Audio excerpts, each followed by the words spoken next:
On the subject of American citizens, I have to draw your attention to that Army report, an investigative report that's come out about the lead up to the withdrawal from Afghanistan. It interviewed many military officials and officers who said the administration ignored the handwriting on the wall.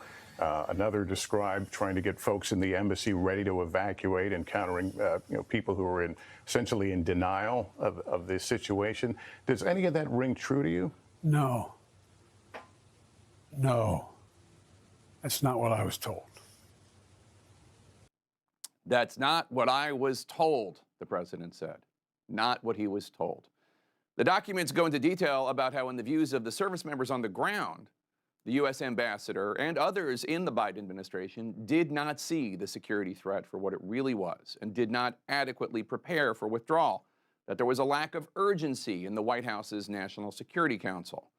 The day Kabul fell to the Taliban, U.S. troops are described as going room to room at the embassy, pushing State Department personnel to prepare, but some were, quote, intoxicated and cowering in rooms, and others were, quote, operating like it was day-to-day operations with absolutely no sense of urgency or recognition of the situation, unquote.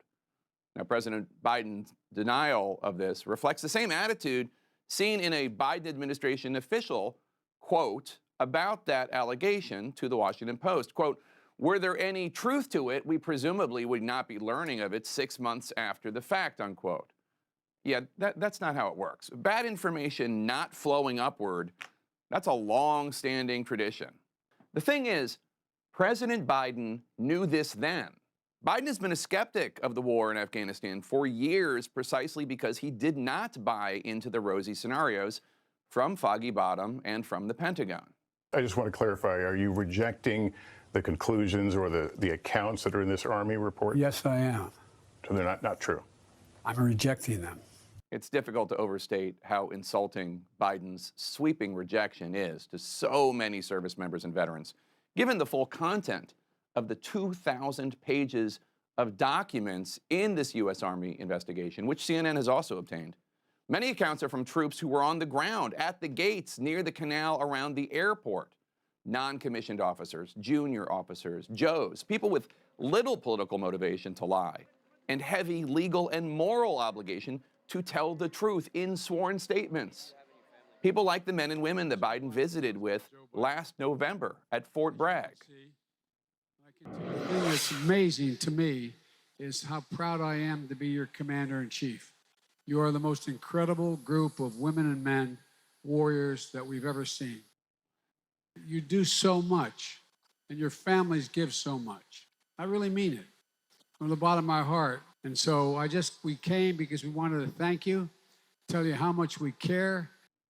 I don't doubt President Biden cares, but I do not understand why he would not manifest that care into taking this investigation more seriously, absorbing the tragic details, contemplating the obvious failures of his administration, failures that cost lives. Now, Biden always bristles at this because he feels confident that ending the war in Afghanistan was the right decision. But that's not the question at hand. It's not whether, but how the war ended, and what that means to the people who were there when it did finally end. No part of these military interviews ring true because that's not what I was told. If this was not what you were told, then what was? And don't you have an obligation, sir, to be told? Isn't that how you demonstrate how much you care? Otherwise, isn't it just words? And there was no way we were ever going to unite Ukraine. Afghanistan. No way that was going to happen.